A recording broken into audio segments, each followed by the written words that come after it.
Glória a Deus, aleluias. Senhor Deus e Pai, nós apresentamos a palavra do Senhor nesta noite. Agradecemos, Senhor, ó Deus, a oportunidade de ministrá-la.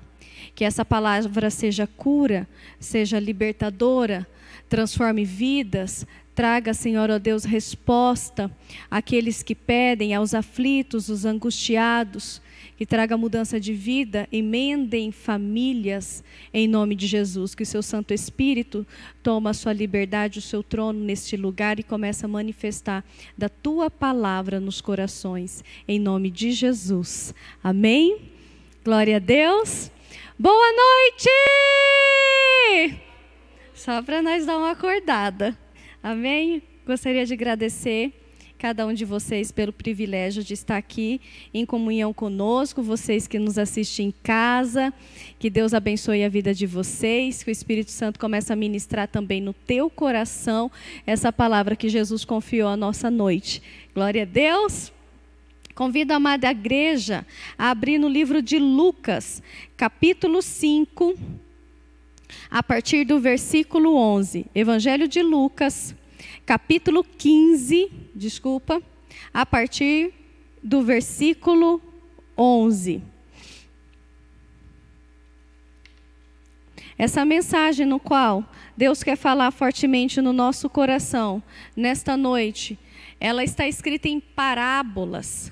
E uma mensagem, quando ela é escrita em parábolas, por trás dela tem uma tipologia bíblica. E essa tipologia bíblica, essa transcrição por trás desta parábola, aumentaram muito o microfone aqui, quer trazer um ensinamento, quer trazer um posicionamento para cada um de nós. E assim está escrito: continuou, certo homem tinha 2 filhos, o mais moço deles disse ao pai: Pai, dá-me parte dos bens que me cabe. E ele lhe repartiu os haveres. Passados não muitos dias, o filho mais moço, ajuntando tudo o que era seu, partiu para uma terra distante e lá dissipou todos os seus bens, vivendo dissolutamente. Essa parábola é a famosa parábola do filho pródigo. Essa mensagem, ela traz uma tipologia da família, pai e 2 filhos. Aqui ele apresenta o filho mais velho e o filho mais novo. Mas é bom nós entendermos aonde está o contexto dessa história. O contexto acontece Jesus falando com publicanos pecadores. E esses publicanos pecadores, eles eram vistos como traidores, alguém que extorquia os seus próprios irmãos. Eles não eram pessoas moralmente bem vistos. A Bíblia Sagrada também diz que eles tinham má reputação na sociedade. Jesus estava com eles e Jesus estava querendo trazer um ensino, uma mensagem para esses publicanos, para esses pecadores. Também a Bíblia Sagrada nos ensina que esses pecadores não eram bem vistos por fariseus, não era bem visto por escribas, por ser publicanos e ainda mais pecadores. Eles não tinham a oportunidade de ouvir a palavra, de ser ensinado e muito menos de adentrar ao templo. Eles não tinham a oportunidade da mudança, eles não tinham a oportunidade da mudança de vida. Por isso que Jesus, mesmo sendo rabino, mesmo sendo letrado, ele dirigia essa mensagem para eles. Nesse mesmo contexto, Jesus ele traz 3 parábolas. A primeira parábola é da dracma perdida. A segunda parábola é da ovelha perdida. E a terceira parábola do filho chamado de pródigo. Eu pesquisando sobre a palavra pródigo no português,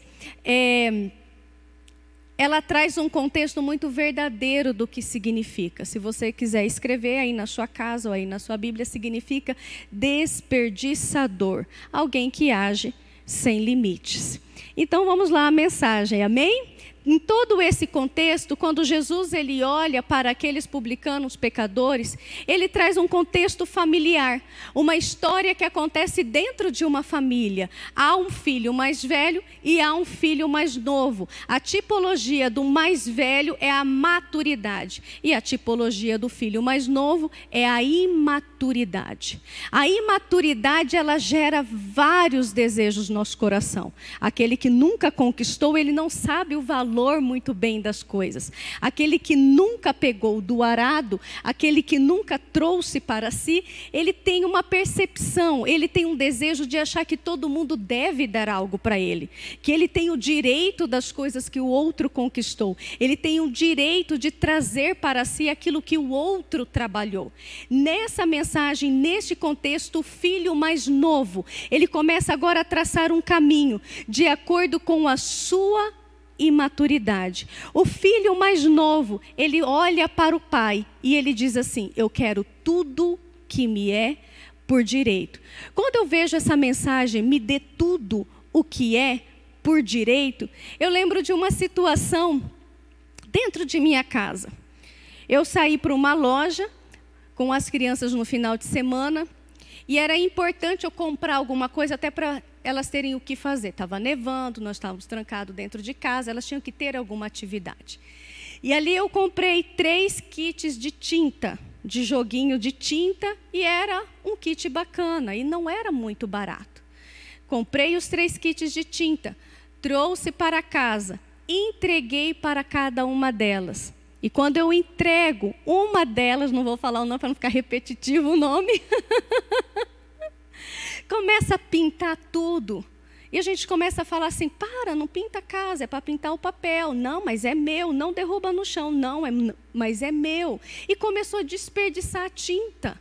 E ao mesmo tempo fazer bagunça com a tinta. E as outras, vendo isso, começou a seguir o mesmo caminho. Eu recolhi as tintas e aí me solta a mensagem: mas é meu, a tinta é minha. Eu falei: não, aqui não tem nada seu. Você não tem nada aqui nessa casa. Tudo é meu e do seu pai. Eu comprei com meu dinheiro e eu comprei com o dinheiro do seu pai. Você não comprou nada, você não tem dinheiro. Você tem dinheiro? Não. Você trabalha? Não. Então você não tem nada. Tudo que você tem é meu, é nosso, meu e do seu pai. Seu celular não é seu, as suas roupas não são suas, o que você come não é teu, é meu.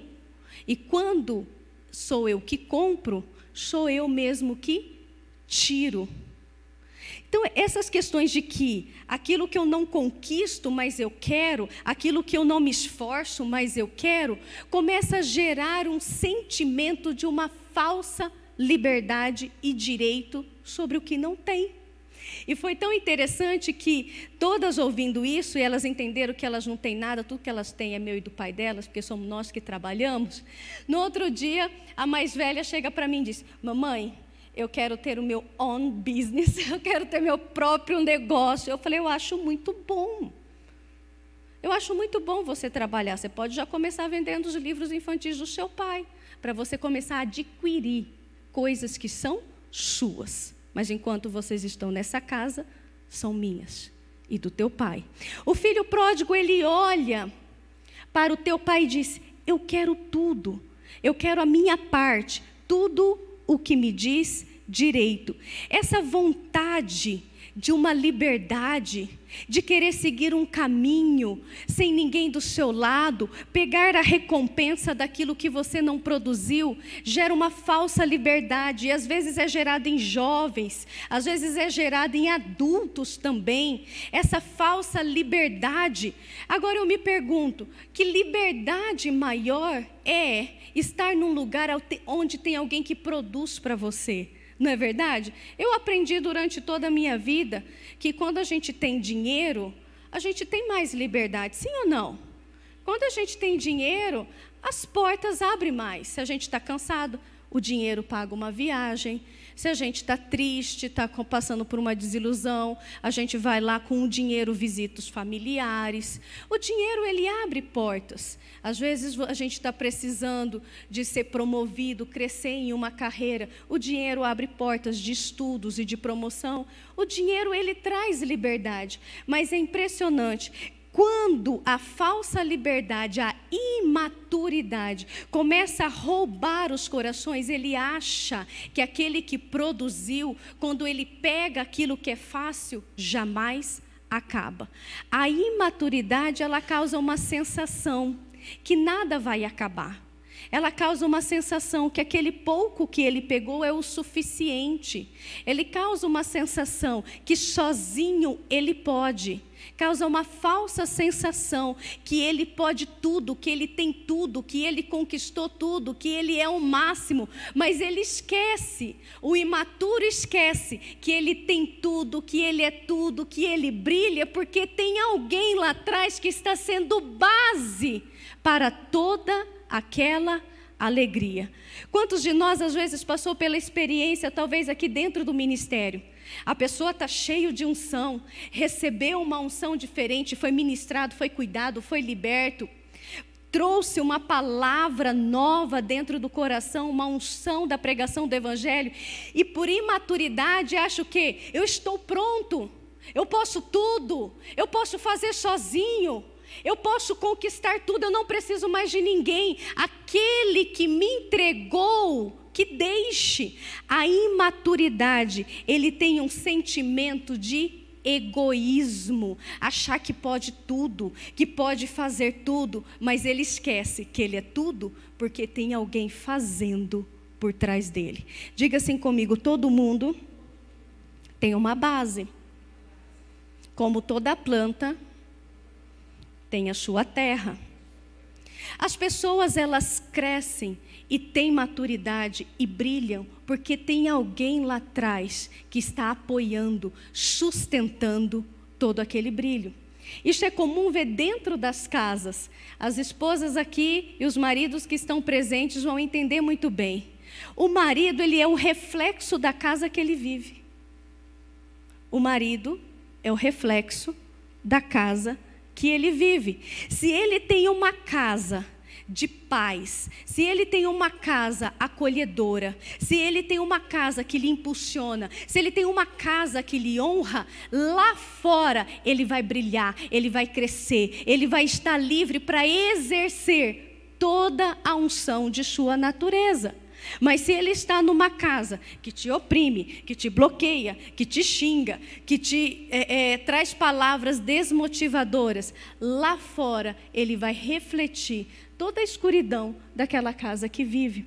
É muito comum às vezes ver filhos triunfando, ministros triunfando, pastores triunfando, missionários triunfando, mas quando a gente olha o triunfo, a gente percebe que tem uma base por trás. Eu tenho certeza que a forma como eu estou triunfando, pregando com eloquência, pregando com grande atividade, alcançando grandes pessoas, eu estou alcançando porque tem alguém por trás, pagando a transmissão, pagando as câmeras, pagando o ar-condicionado, pagando esses microfones.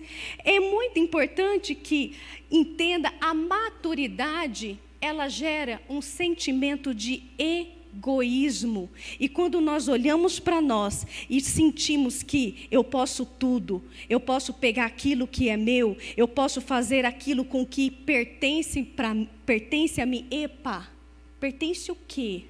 Você pode o quê? Você pode, pertence, porque um outro construiu.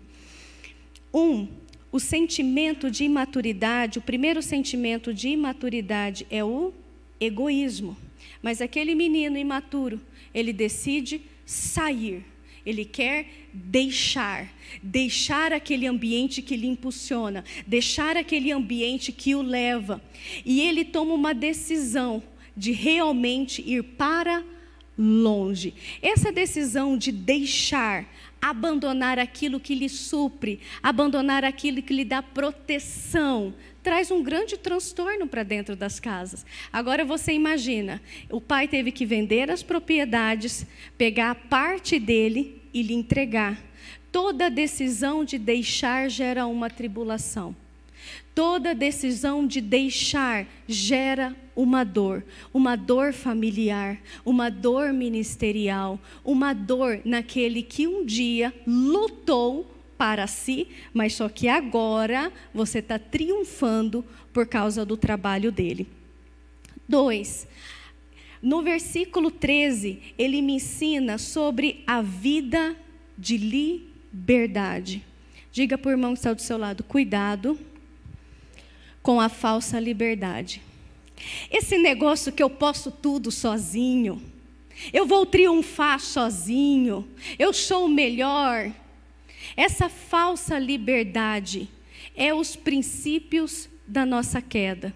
Quando nós pensamos que podemos sozinho, nós conseguimos visualizar os princípios da nossa queda.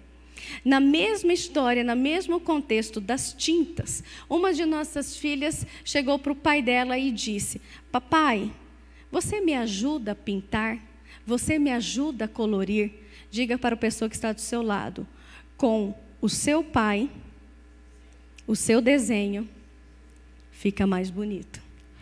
Quando nós tiramos essa imaturidade, quando nós tiramos essa vaidade, esse egoísmo e unimos com aquele que nos impulsiona, tudo que nós fazemos fica mais bonito, fica mais colorido, fica mais prazeroso, fica mais fortalecido. Quem seria você se no ambiente que você vai, se no ambiente aonde Deus te leva, fosse do lado de você uma pessoa que te protege, que te guarda, que te direciona o caminho, que traz para você a direção? Quem seria você se no momento daquela decisão você tivesse buscado alguém mais forte que você, para que minimizasse os seus fracassos?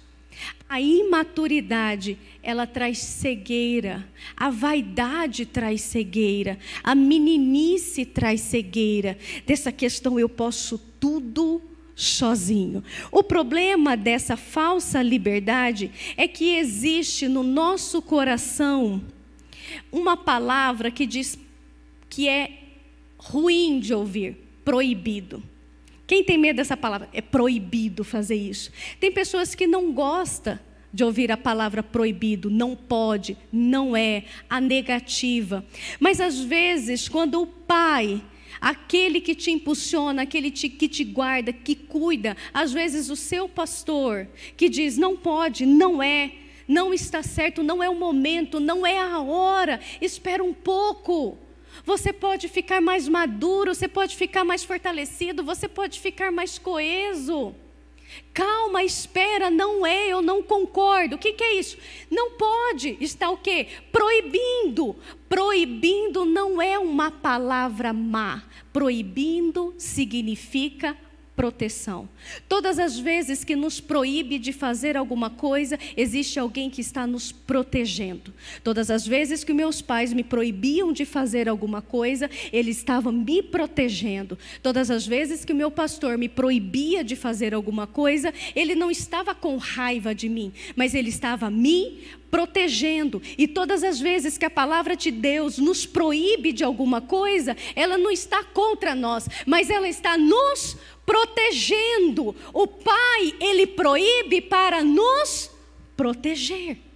Às vezes nós ouvimos não, como fosse algo extremamente perverso. Mas o não, o sentido do não, existe uma proteção. Mas o filho falou com jeito, conseguiu com jeito.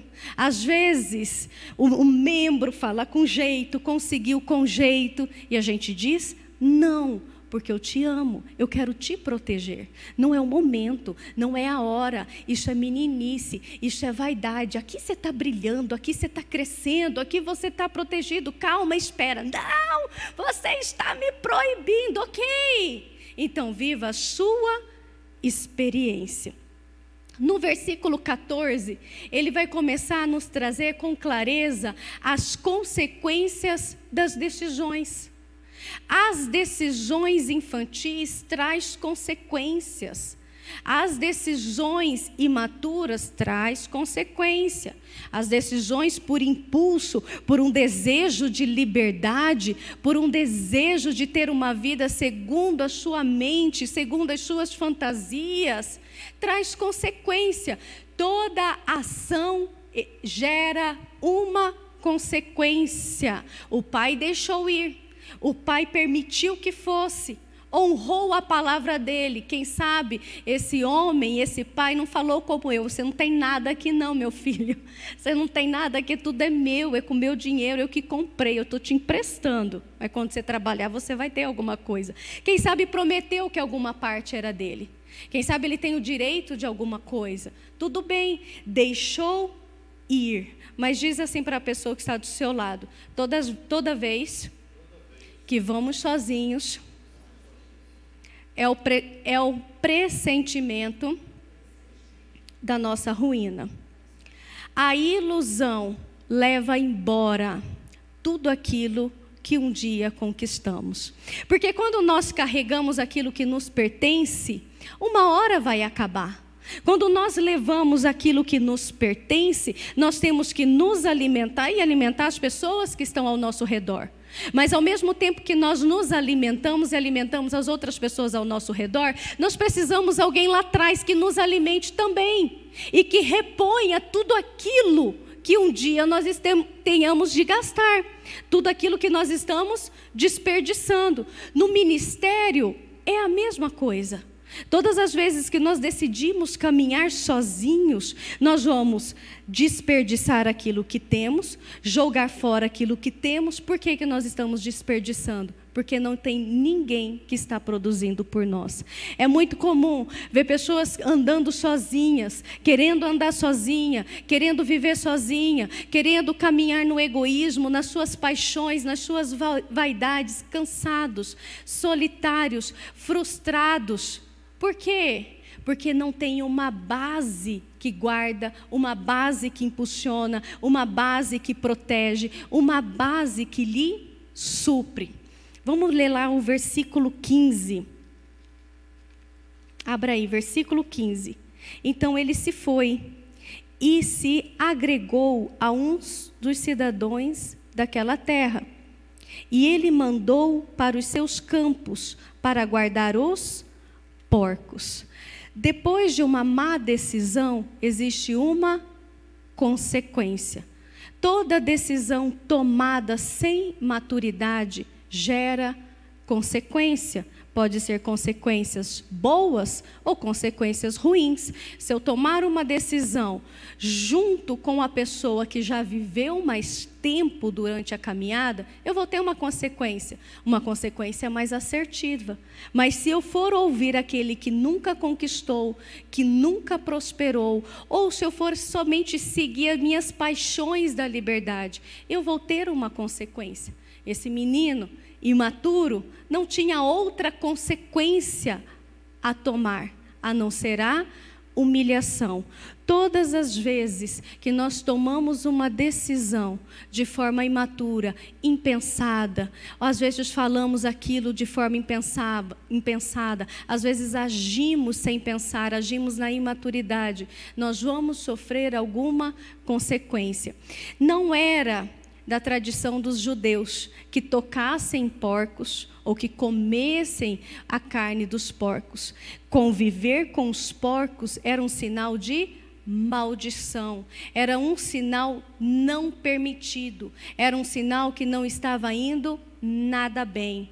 Todas as vezes que nós tentamos ter uma caminhada sozinho, desperdiçando tudo aquilo que Deus nos deu, tudo aquilo que Deus colocou sobre a nossa vida, tudo aquilo que Deus ele planejou sobre a nossa vida, a humilhação precede a nossa queda. A maldição de estar convivendo com aquilo que nunca conviveu. A humilhação de estar convivendo com pessoas que você nunca conviveu. Às vezes, quando você estava lá na casa do seu pai, você sentava na mesa, você sentava com as pessoas ilustres. Hoje, quem você senta? Com quem você assenta? Com quem você aconselha? Às vezes, quando você estava lá na casa do seu pai, os seus telefonemas eram melhores, as mensagens que você recebia era melhor. Às vezes, as pessoas que você convivia era melhor.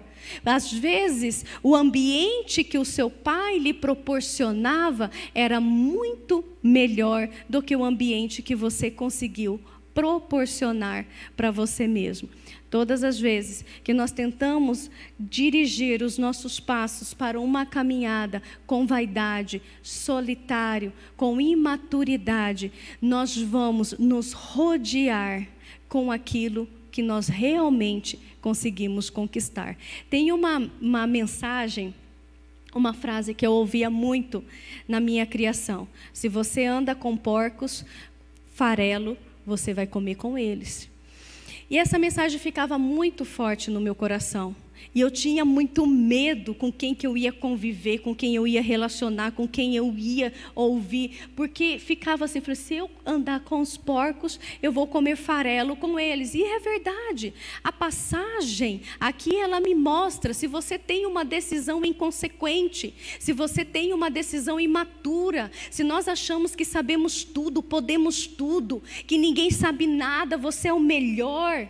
Todas as vezes que nós somos egoístas, o imaturo, eu nem gosto de dizer jovem, porque tem muita gente de 50 anos de idade que é criança.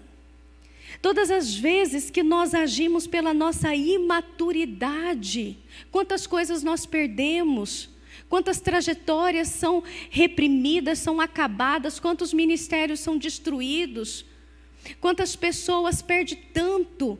Todas as vezes que eu me dei mal, foi porque eu não ouvi o meu pai e minha mãe. E às vezes, quando nós amadurecemos, nós valorizamos todas essas coisas. Esses dias eu estava pensando, a Bruna chamou que esse período que eu estou indo para Cuiabá é o retorno da identidade. E eu andando ali em Cuiabá, eu fui lembrando, da minha infância, fui contando ali para o Ciro, nós fomos andando em cada lugar, e eu fui lembrando dos meus erros e dos meus acertos. Ninguém triunfa o tempo todo. Ninguém consegue uma vida de vitória o tempo todo, mas nós podemos ter uma caminhada com o mínimo de erros, talvez. E o período que eu ficava lembrando daquilo que eu havia errado foi todas as vezes que eu não ouvi o meu pai e a minha mãe. E durante essa caminhada sacerdotal é muito comum as pessoas nos procurarem e dizer: pastor, eu devia ter te ouvido. Pastor, eu devia ter te ouvido. Pastor, devia ter te ouvido. Ou pastor, eu perdi tudo, estou arruinado, estou acabado, devia ter te ouvido. Pastor, o senhor me alertou, eu não devia ter andado com fulano, olha só, fulano me arruinou. A gente percebe o quanto é bom estar na casa do Pai quando a ruína chega. No versículo 16, ele vai começar agora a relembrar o quanto era bom estar na casa do Pai. Que liberdade é essa? Que desejo é esse de ser livre, sendo que dentro da casa do Pai você já era livre para tudo? Que desejo é esse, que vontade é essa de sair extravasando? Se dentro da casa do Pai você pode extravasar também. Às vezes ele queria fazer uma viagem, tudo bem, mas você não precisa deixar, você pode ir e dizer que vai voltar.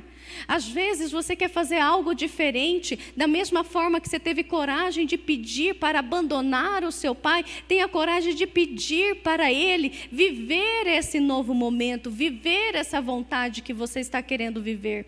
As coisas, elas são diferentes. No versículo 16, ele vai cair em si e ele vai ver que proibir é proteger. Vamos ler ali? Desejava ele fartar-se das alfarrobas que os porcos comiam, mas ninguém lhe dava nada. Agora imagine você, a humilhação que ele estava passando, onde ele já foi honrado, tinha tudo, podia tudo. Agora ele vai ter que desejar algo tão pequeno, tão medíocre, tão pobre. Eu vejo pessoas assim que estão triunfando, estão indo tudo bem, com 30, 40, 100, 200 pessoas, 400 pessoas. Ei, o Pai, Ele pode colocar onde você quiser, só mostrar apto para isso. E depois está brigando, se humilhando por causa de 2, 3, 4. Esses são os princípios da dor. Esses são os princípios do castigo. Entender que o proibir, a ação do não tem nada a ver com rancor, não tem nada a ver com inveja, não tem nada a ver que você está querendo ser dono de alguém, mas tem tudo a ver que Ele está querendo proteger cada um de vocês. Ou os nossos pais não viam mais longe do que nós. Ou os nossos pais, eles não enxergavam muito mais longe do que nós. Os nossos pastores também enxergam muito mais longe do que nós. Nossos ministros, as irmãs de oração, aquele que está na base, te impulsiona na caminhada, que te faz brilhar. Você está brilhando, sabe por quê? Porque tem alguém que está pagando a energia do teu brilho. Uma boa terra custa caro. Uma terra produtiva é caríssimo. Uma terra muito bem adubada foi gerado anos de adubação. Ou você acha que no primeiro plantio você vai dar o quê? Os melhores frutos ou as melhores sementes? Não. As terras mais caras são aquelas que passaram por anos de plantio. No versículo 18 e 19, ele cai em si e ele percebe que o abandono foi precipitado. Aquele deixar foi precipitado. Aquele deixar foi desnecessário. Existe deixar na nossa vida que são totalmente desnecessários. Existe deixar na nossa vida que é totalmente precipitado, insensato. Por que não ir junto? Por que não fazer junto? Tem esposas que querem abandonar o marido porque quer viver uma vida de liberdade, de alegria. Leva ele junto. Vai ser diferente, vai ser muito mais prazeroso. Às vezes os filhos já estão abandonando os pais porque quer ter uma vida insensata. Cuidado, leva eles juntos. As viagens mais gostosas das minhas filhas foi quando nós estávamos juntos. Eu tenho certeza, quando elas viajaram com qualquer outra pessoa, ou com a minha mãe, ou com a minha irmã, elas não privilegiaram da verdadeira felicidade. Diga para a pessoa do seu lado, para quê? Ir sozinho. Você não precisa ir sozinho. Você não precisa fazer tudo sozinho. Você não precisa triunfar sozinho. Junto é muito mais gostoso. Amém? No versículo 18 e 19, eu escrevi aqui como mensagem que a dor transbordou. Vamos ler juntos? Levantar-me-ei e irei ter com meu pai, e lhe direi: Pai, pequei contra os céus e diante de ti. Tem pessoas que só enxergam a verdade na dor. Tem pessoas que só enxergam a realidade na dor. Tem pessoas que só percebem as verdades na dor. Diga para a pessoa que está do seu lado: a dor transforma. A dor nos transforma. Quantas pessoas ficam mais maduras na dor? Não precisava. Quantas pessoas ficam mais sensatas na dor? Mas não precisava. Quantas pessoas caíram em si na dor, mas não precisava. Não esqueça que o filho mais velho ficou e o filho mais novo se foi. Sabe o que eu aprendo com isso? É a mesma mensagem das 10 virgens. Metade fica e a outra metade fica nécio. É normal. É normal andar com metade de pessoas que são imaturas e metade pessoas que são maduras. Tem pessoas que realmente só aprendem na dor, na inconsequência. Tem pessoas que é assim, é a sua essência. Tem pessoas que não conseguem ser feliz. Tem pessoas que dentro dela, pessoas vaidosas, pessoas ingratas, elas não conseguem ser felizes. Esses dias eu fiz umas perguntas desse tipo. A pessoa só trazia dor, só trazia dor. Uma das características das pessoas tóxicas, elas são alardistas. Elas vê problema em tudo, voluma problema, só traz problema, traz problema, traz problema, vê problema na vida dos outros, vê problema na vida dela, vê problema em tudo quanto é lugar.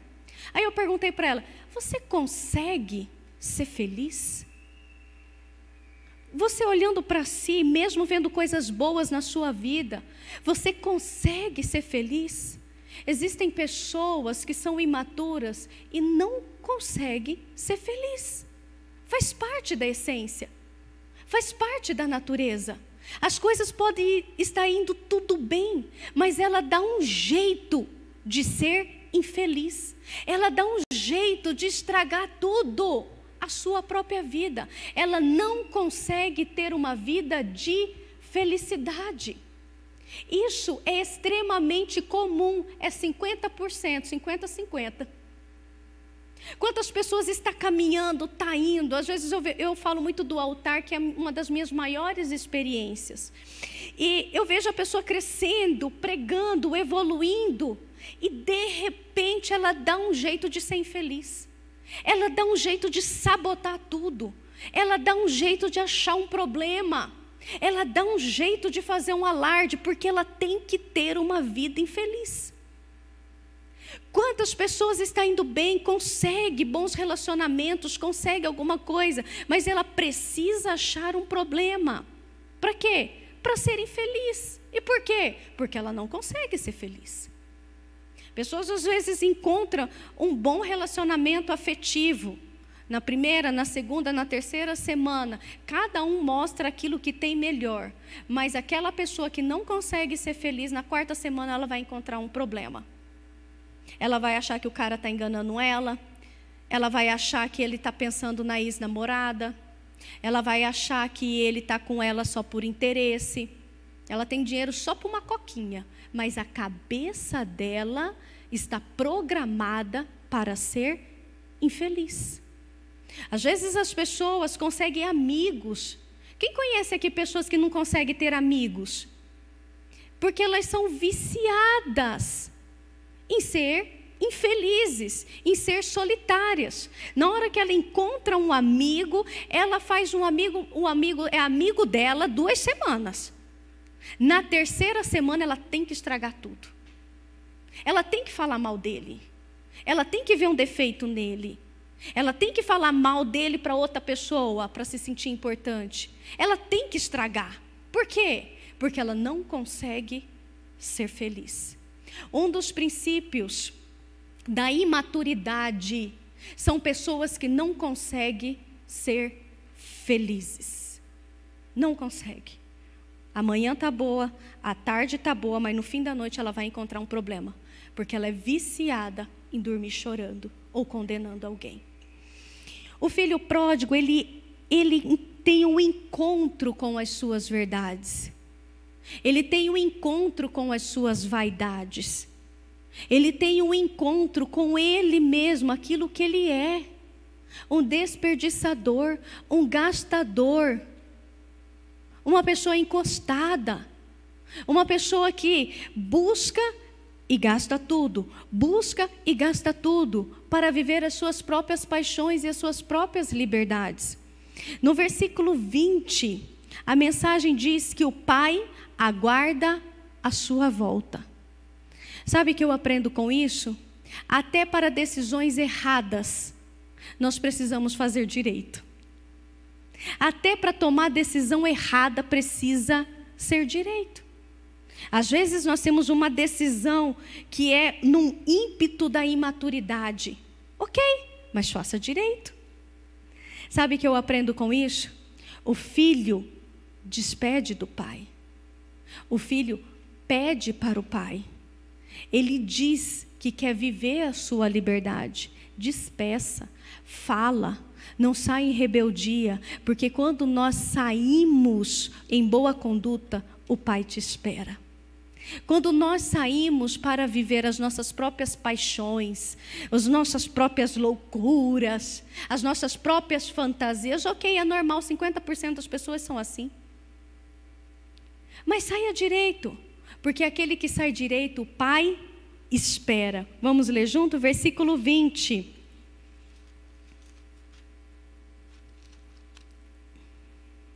E levantando-se, foi para o seu pai.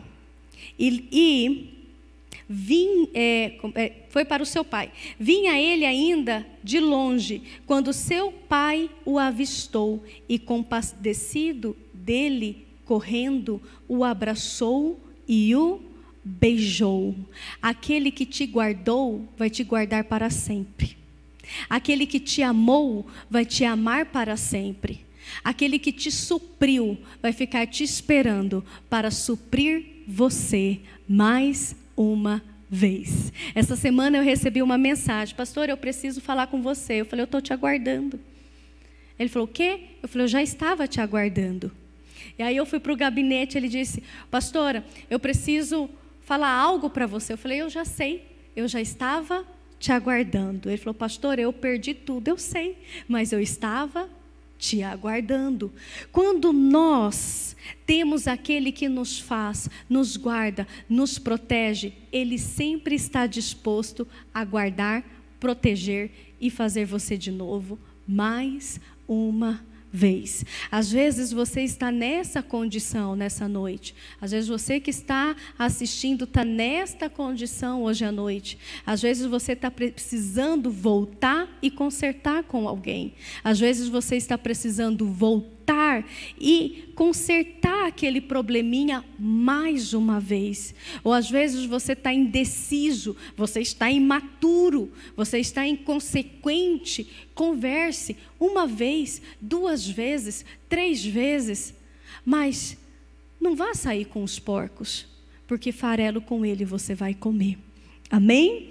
Quando ele volta, o pai está esperando. E quando o pai espera, o pai grita: traz a melhor roupa, põe nele o anel no dedo, põe as sandálias no pé. Essa é a tipologia do ministro. As vestes, a honra, a palavra, o evangelho que lhe calça os pés. Quando nós voltamos para onde nós não deveríamos ter saído, as nossas vestes estão nos esperando. A nova aliança, ela é permitida ser refeita, e a palavra que você deixou para trás está te esperando para calçar os seus pés mais uma vez. Então, volta, para de imaturidade, para de arrogância, para de vaidade, para. As pessoas que mais brilham, tem pessoas grandes por trás delas. As pessoas que estão triunfando, são pessoas que têm alguém calçando os pés dela. Para com esse orgulho de achar que você pode tudo sozinho, fazer tudo sozinho. Você não pode, você não consegue. Junto você vai mais longe. Junto você vai mais longe. Quantas decisões às vezes a gente faz, às vezes até na própria administração, né? A gente fala assim: ah, não, eu vou bater nessa porta, eu vou bater nessa porta, eu vou bater nessa porta aqui.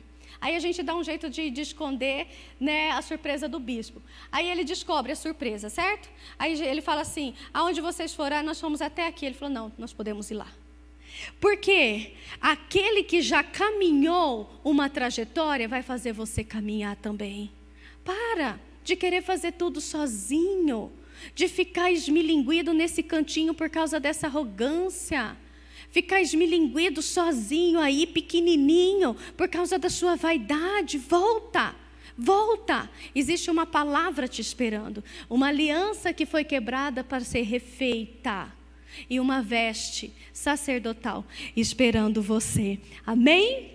Glória a Deus. Então eu deixo para vocês essa mensagem nessa noite, para que o Espírito Santo possa refletir no nosso coração.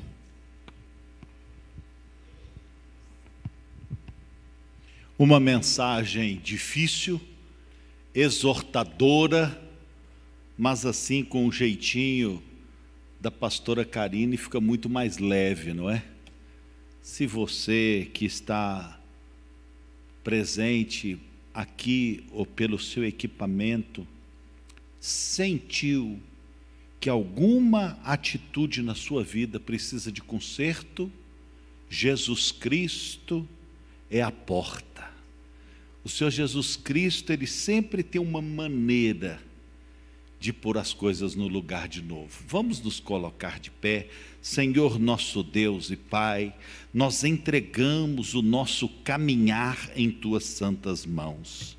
Senhor, se há algo a corrigir, ajuda-nos. Se porventura chegamos àquele ponto que precisa de um retorno, ajuda-nos com a Tua sabedoria, com o Teu cuidado, com a Tua poderosa mão. Tem misericórdia de nós, nos entregamos aos Teus cuidados, em nome de Jesus, e que o amor de Deus